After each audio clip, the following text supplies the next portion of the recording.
श्री गणेशाय नमः। ओम श्री सीतारामचंद्राभ्याम नमः। श्रीमद् वाल्मीकि रामायण युद्ध कांड सर्ग 71 और 72। सर्ग 71। अतिकाय का भयंकर युद्ध और लक्ष्मण के द्वारा उसका वध। अतिकाय ने देखा, शत्रुओं के रोंगटे खड़े कर देने वाली मेरी भयंकर सेना व्यथित हो उठी है। इंद्र के तुल्य पराक्रमी मेरे भाइयों का संहार हो गया है तथा मेरे चाचा दोनों भाई युद्धोन्मत्त महोदर और मत महापार्श्व भी समरांगण में मार गिराए गए हैं। तब उस महातेजस्वी निशाचर को बड़ा क्रोध हुआ। उसे ब्रह्मा जी से वरदान प्राप्त हो चुका था। अतिकाय पर्वत के समान विशालकाय तथा देवता और दानवों के दर्प का दलन करने वाला था। वह इंद्र का शत्रु था। उसने सहस्त्रों सूर्यों के समूह की भांति देदीप्यमान तेजस्वी रथ पर आरूढ़ होकर वानरों पर धावा किया। उसके मस्तक पर किरीट और कानों में शुद्ध स्वर्ण के बने हुए कुंडल झलमला रहे थे। उसने धनुष की टंकार करके अपना नाम सुनाया और बड़े जोर से गर्जना की। उस सिंहनाद से, अपने नाम की घोषणा से और प्रत्यंचा की भयानक टंकार से उसने वानरों को भयभीत कर दिया। उसके शरीर की विशालता देखकर वे वानर ऐसा मानने लगे कि ये कुंभकर्ण ही फिर उठकर खड़ा हो गया। ये सोचकर सब वानर भय से पीड़ित हो एक दूसरे का सहारा लेने लगे। त्रिविक्रम अवतार के समय बड़े हुए भगवान विष्णु के विराट रूप की भांति उसका शरीर देखकर वे वानर सैनिक भय के मारे इधर उधर भागने लगे। अतिकाय के निकट जाते ही वानरों के चित्त पर मोह छा गया। वे युद्ध स्थल में लक्ष्मण के बड़े भाई शरणागत वत्सल भगवान श्री राम के शरण में गए।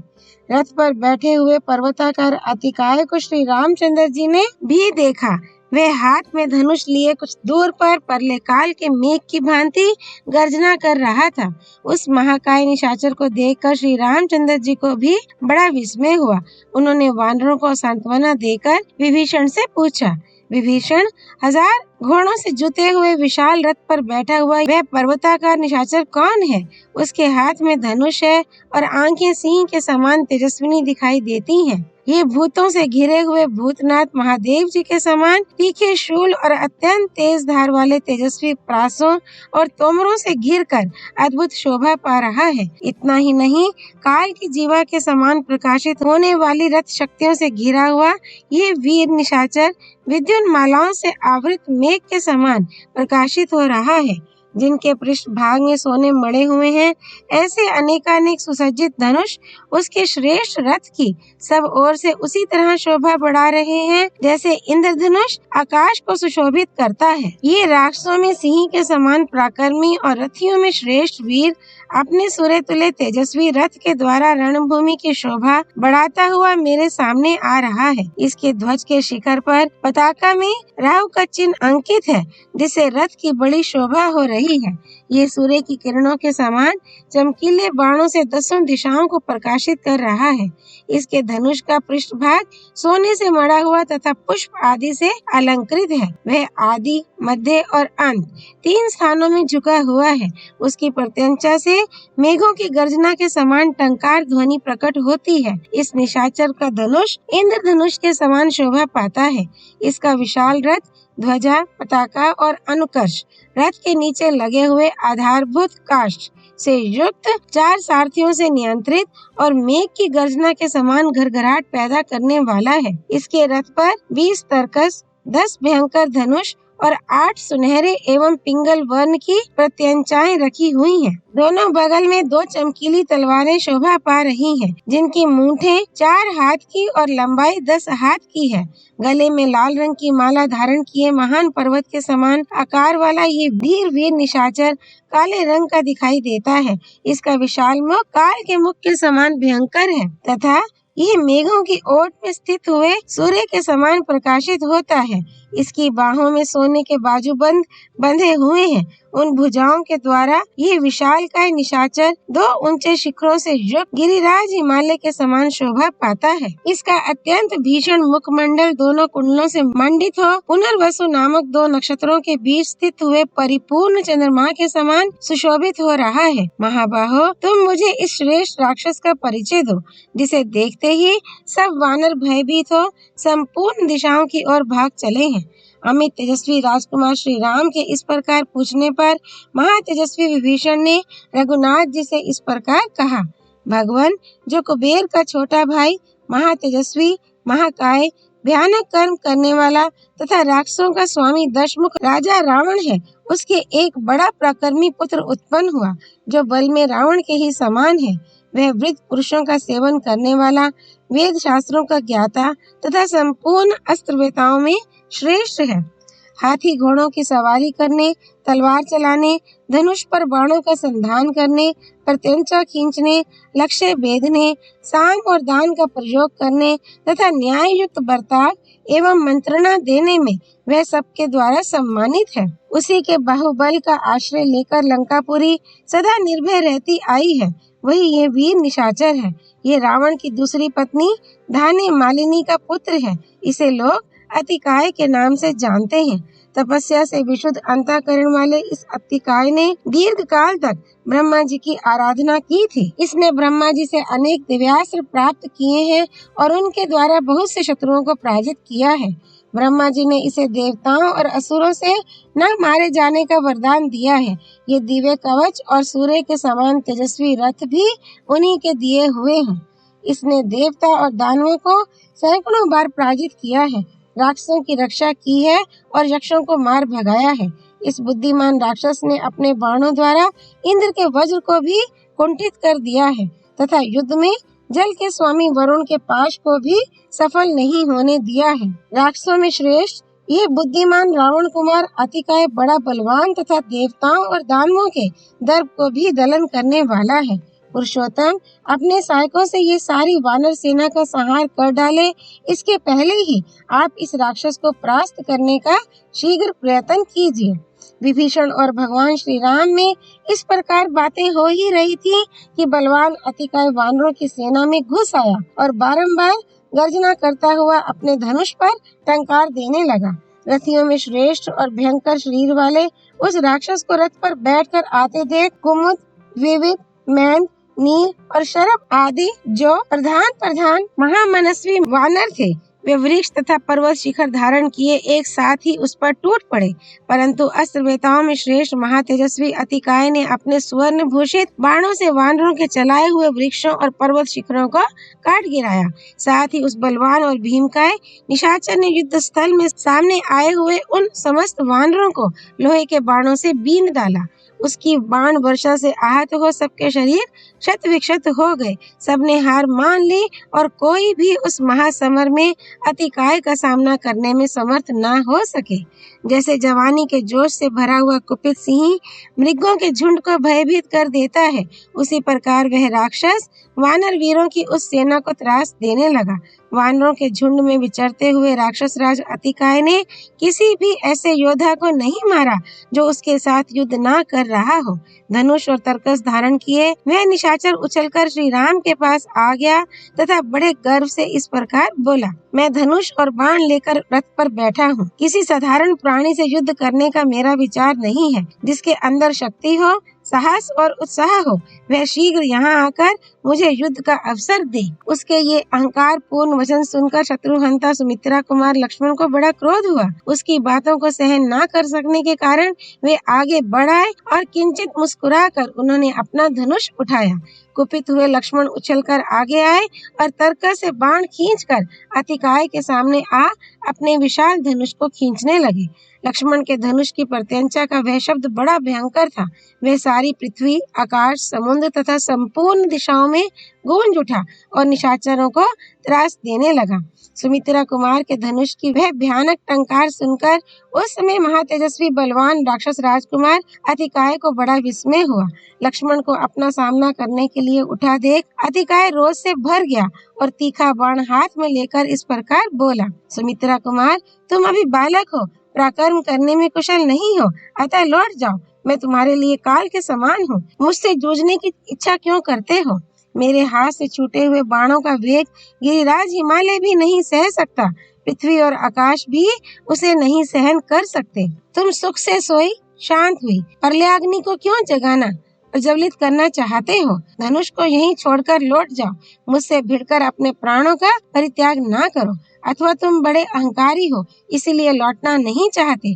अच्छा, खड़े रहो, अभी अपने प्राणों से हाथ धोकर यमलोक की यात्रा करोगे। शत्रुओं का दर्प चूर्ण करने वाले मेरे इन तीखे बाणों को, जो तपे हुए सुवर्ण से भूषित है, देखो, ये भगवान शंकर के त्रिशूल की समानता करते हैं। जैसे कुपित हुआ सिंह गजराज का खून पीता है, उसी प्रकार यह सर्प के समान भयंकर बाण तुम्हारे रक्त का पान करेगा। ऐसा कहकर अतिकाय ने अत्यंत कुपित हो अपने धनुष पर बाण का संधान किया। युद्ध स्थल में अतिकाय के रोष और गर्व से भरे हुए इस वचन को सुनकर अत्यंत बलशाली एवं मनस्वी राजकुमार लक्ष्मण को बड़ा क्रोध हुआ। वे ये महान अर्थ से युक्त वचन बोले, दुरात्मन, केवल बातें बनाने से तो बड़ा नहीं हो सकता, सिर्फ डींग हाँकने से कोई श्रेष्ठ पुरुष नहीं होते। मैं हाथ में धनुष और बाण लेकर तेरे सामने खड़ा हूँ, तू अपना सारा बल मुझे दिखा, पराक्रम के द्वारा अपनी वीरता का परिचय दे। झूठी शेखी बगारना तेरे लिए उचित नहीं है। शूर वही माना गया है जिसमें पुरुषार्थ हो। तेरे पास सब तरह के हथियार मौजूद हैं। तू धनुष लेकर रथ पर बैठा हुआ है, अतः बाणों अथवा अन्य अस्त्र शस्त्रों के द्वारा पहले अपना पराक्रम दिखा ले। उसके बाद मैं अपने तीखे बाणों से तेरा मस्तक उसी तरह काट गिराऊंगा जैसे वायु काल कर्म से पके हुए ताड़ के फल को उसके वृंत बॉन्डी से नीचे गिरा देती है। आज तपे हुए सुवर्ण से विभूषित मेरे बाण अपनी नोक द्वारा किए गए छिद्र से निकले हुए तेरे शरीर के रक्त का पान करेंगे। तू मुझे बालक जानकर मेरी अवहेलना ना कर। मैं बालक हूँ अथवा वृद्ध, संग्राम में तो तू मुझे अपना काल ही समझ ले। वामन रूपधारी भगवान विष्णु देखने में बालक ही थे, किंतु अपने 3 ही पगों से उन्होंने समूची त्रिलोकी नाप ली थी। लक्ष्मण की वह परम सत्य और युक्ति युक्त बात सुनकर अतिकाय की क्रोध की सीमा ना रही। उसने एक उत्तम बाण अपने हाथ में ले लिया। तदनंतर विद्याधर, भूत, देवता, दैत्य, महर्षि तथा महामना गोहिकगण उस युद्ध को देखने के लिए आए। उस समय अतिकाय ने कुपित हो धनुष पर वह उत्तम बाण चढ़ाया और आकाश को अपना ग्रास बनाते हुए से उसे लक्ष्मण पर चला दिया। किंतु शत्रुवीरों का संहार करने वाले लक्ष्मण ने एक अर्धचंद्राकार बाण के द्वारा अपनी ओर आते हुए उस विषधर सर्प के तुल्य भयंकर एवं तीखे बाण को काट डाला। जैसे सर्प का फन कट जाए, उसी प्रकार उस बाण को खंडित हुआ देख अत्यंत कुपित हुए अतिकाय ने 5 बाणों को धनुष पर रखा। फिर उस निशाचर ने लक्ष्मण पर ही वे 5 बाण चला दिए। वे बाण उनके समीप अभी आने भी नहीं पाए थे कि लक्ष्मण ने तीखे सायकों से उनके टुकड़े टुकड़े कर डाले। शत्रु वीरों का संहार करने वाले लक्ष्मण ने अपने पहने सायकों से उन बाणों का खंडन करने के पश्चात एक तेज बाण हाथ में लिया, जो अपने तेज से प्रज्वलित सा हो रहा था। उसे लेकर लक्ष्मण ने अपने श्रेष्ठ धनुष पर रखा, उसकी प्रत्यंचा को खींचा और बड़े वेग से वह सहायक अतिकाय पर छोड़ दिया। धनुष को पूर्ण रूप से खींचकर छोड़े गए तथा झुकी हुई गांठ वाले उस बाण के द्वारा पराक्रमी लक्ष्मण ने राक्षस श्रेष्ठ अतिकाय के ललाट में गहरा आघात किया। वह बाण उस भयानक राक्षस के ललाट में धंस गया और रक्त से भींगकर पर्वत से सटे हुए किसी नागराज के समान दिखाई देने लगा। लक्ष्मण के बाण से अत्यंत पीड़ित हो वह राक्षस कांप उठा, ठीक उसी तरह जैसे भगवान रुद्र के बाणों से आहत हो त्रिपुर का भयंकर गोपुर हिल उठा था। फिर थोड़ी ही देर में संभल कर महाबली अतिकाय बड़ी चिंता में पड़ गया और कुछ सोच विचार कर बोला, शाबाश, इस प्रकार अमोघ बाण का प्रयोग करने के कारण तुम मेरे सप्रियणीय शत्रु हो। मुंह फैलाकर ऐसा कहने के पश्चात अतिकाय अपनी दोनों विशाल भुजाओं को काबू में करके रथ के पिछले भाग में बैठकर उस रथ के द्वारा ही आगे बढ़ा। उस राक्षस शिरोमणि वीर ने क्रमशः 1, 3, 5 और 7 सहायकों को लेकर उन्हें धनुष पर चढ़ाया और वेग पूर्वक खींचकर चला दिया। उस राक्षस राज के धनुष से छूटे हुए उन सुवर्ण भूषित सूर्य तुल्य तेजस्वी और काल के समान भयंकर बाणों ने आकाश को प्रकाश से पूर्ण सा कर दिया। परंतु रघुनाथ जी के छोटे भाई लक्ष्मण ने बिना किसी घबराहट के उस निशाचर द्वारा चलाए हुए उन बाण समूहों को तेज धार वाले बहुसंख्यक सहायकों द्वारा काट गिराया। उन बाणों को कटा हुआ देख इंद्रद्रोही रावण कुमार को बड़ा क्रोध हुआ और उसने एक तीखा बाण हाथ में लिया। उसे धनुष पर रखकर उस महातेजस्वी वीर ने सहसा छोड़ दिया और उसके द्वारा सामने आते हुए सुमित्रा कुमार की छाती में आघात किया। अतिकाय के उस बाण की चोट खाकर सुमित्रा कुमार युद्ध स्थल में अपने वक्ष स्थल से तीव्र गति से रक्त बहाने लगे, मानो कोई मतवाला हाथी मस्तक से मद की वर्षा कर रहा हो। फिर सामर्थ्यशाली लक्ष्मण ने सहसा अपनी छाती से उस बाण को निकाल दिया और एक तीखा सहायक हाथ में लेकर उसे दिव्यास्त्र से संयोजित किया। उस समय अपने उस सहायक को उन्होंने आग्नेयास्त्र से अभिमंत्रित किया।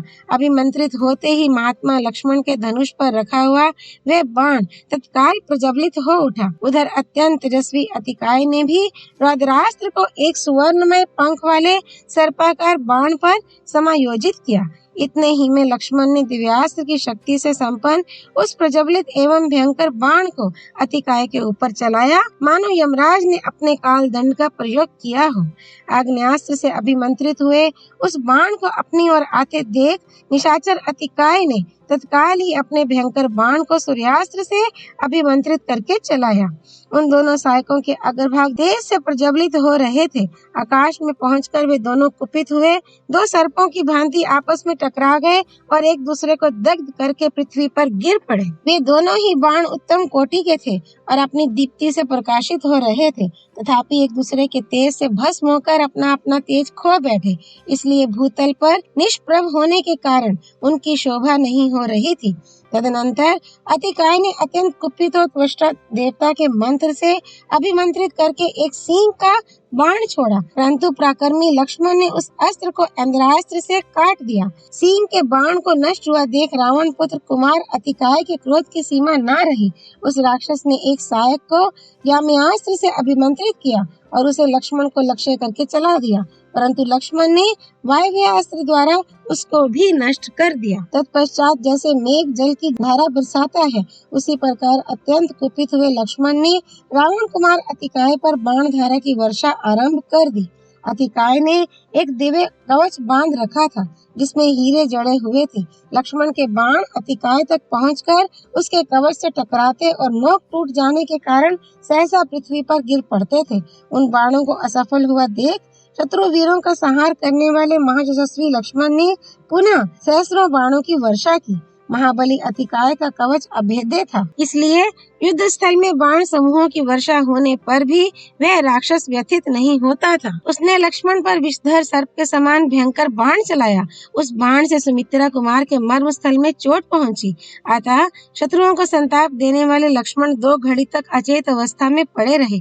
फिर होश में आने पर उन महाबली शत्रुदमन वीर ने बाणों की वर्षा से शत्रु के रथ की ध्वजा को नष्ट कर दिया और 4 उत्तम सहायकों से रणभूमि में उसके घोड़ों तथा सारथी को भी यमलोक पहुंचा दिया। तत्पश्चात संभ्रम रहित नरश्रेष्ठ सुमित्रा कुमार लक्ष्मण ने उस राक्षस के वध के लिए जांचे बूझे हुए बहुत से अमोघ बाण छोड़े, तथापि वे सम्रांगण में उस निशाचर के शरीर को वेध ना सके। तदनंतर वायु देवता ने उनके पास आकर कहा, सुमित्रा नंदन, इस राक्षस को ब्रह्मा जी से वरदान प्राप्त हुआ है। ये अभेद्य कवच से ढका हुआ है, अतः इसको ब्रह्मास्त्र से विदीर्ण कर डालो, अन्यथा ये नहीं मारा जा सकेगा। ये कवचधारी बलवान निशाचर अन्य अस्त्रों के लिए अवध्य है। लक्ष्मण इंद्र के समान पराक्रमी थे। उन्होंने वायु देवता का उपयुक्त वचन सुनकर एक भयंकर वेग वाले बाण को सहसा ब्रह्मास्त्र से अभिमंत्रित करके धनुष पर रखा। सुमित्रा कुमार लक्ष्मण के द्वारा तेज धार वाले उस श्रेष्ठ बाण में ब्रह्मास्त्र की संयोजना की जाने पर उस समय संपूर्ण दिशाएं, चंद्रमा और सूर्य आदि बड़े बड़े ग्रह तथा अंतरिक्ष लोक के प्राणी थर्रा उठे और भूमंडल में महान कोलाहल मच गया। सुमित्रा कुमार ने धनुष पर रखे हुए उस सुंदर पंख वाले बाण को जब ब्रह्मास्त्र से अभिमंत्रित नियंत्रित किया, तब वह यमदूत के समान भयंकर और वज्र के समान अमोघ हो गया। उन्होंने युद्ध स्थल में उस बाण को इंद्रद्रोही रावण के बेटे अतिकाय को लक्ष्य करके चला दिया। लक्ष्मण के चलाए हुए उस बाण का वेग बहुत बड़ा हुआ था। उसके पंख गरुड़ के समान थे और उनमें हीरे जड़े हुए थे, इसलिए उनकी विचित्र शोभा होती थी। अतिकाय ने सम्रांगण में उस बाण को उस समय वायु के समान भयंकर वेग से अपनी ओर आते देखा। उसे देखकर अतिकाय ने सहसा उसके ऊपर बहुत से पैने बाण चलाए, तो भी वह गरुड़ के समान वेगशाली सायक बड़े वेग से उसके पास जा पहुंचा। प्रलयंकर काल के समान प्रज्वलित हुए उस बाण को अत्यंत निकट आया देखकर भी अतिकाय की युद्ध विषयक चेष्टा नष्ट नहीं हुई। उसने शक्ति, रिष्टि, गदा, कुठार, शूल तथा बाणों द्वारा उसे नष्ट करने का प्रयत्न किया, परंतु अग्नि के समान प्रज्वलित हुए उस बाण ने उन अद्भुत अस्त्रों को व्यर्थ करके अतिकाय के मुकुट मंडित मस्तक को धड़ से अलग कर दिया। लक्ष्मण के बाण से कटा हुआ राक्षस का वह शीर्ष त्राण सहित मस्तक हिमालय के शिखर की भांति सहसा पृथ्वी पर जा पड़ा। उसके वस्त्र और आभूषण सब ओर बिखर गए। उसे धरती पर पड़ा देख मरने से बचे हुए समस्त निशाचर व्यथित हो उठे। उनके मुख पर विषाद छा गया। उन पर जो मार पड़ी थी उससे थक जाने के कारण वे और भी दुखी हो गए थे। अतः वे बहुसंख्यक राक्षस सहसा विकृत स्वर में जोर जोर से रोने चिल्लाने लगे। सेना नायक के मारे जाने पर निशाचरों का युद्ध विषयक उत्साह नष्ट हो गया, अतः वे भयभीत हो तुरंत ही लंकापुरी की ओर भाग चले। इधर उस भयंकर बलशाली दुर्जय शत्रु के मारे जाने पर बहुसंख्यक वानर हर्ष और उत्साह से भर गए। उनके मुख प्रफुल्ल कमलों के समान खिल उठे और वे अभिष्ट विजय के भागी वीरवर लक्ष्मण की भूरी भूरी प्रशंसा करने लगे। युद्ध स्थल में अत्यंत बलशाली और मेघ के समान विशाल अतिकाय को धराशायी करके लक्ष्मण बड़े प्रसन्न हुए। वे उस समय वानर समूह से सम्मानित हो तुरंत ही श्री रामचंद्र जी के पास गए। श्री वाल्मीकि निर्मित आश्रमण आदि काव्य के युद्ध कांड में 71वां सर्ग पूरा हुआ।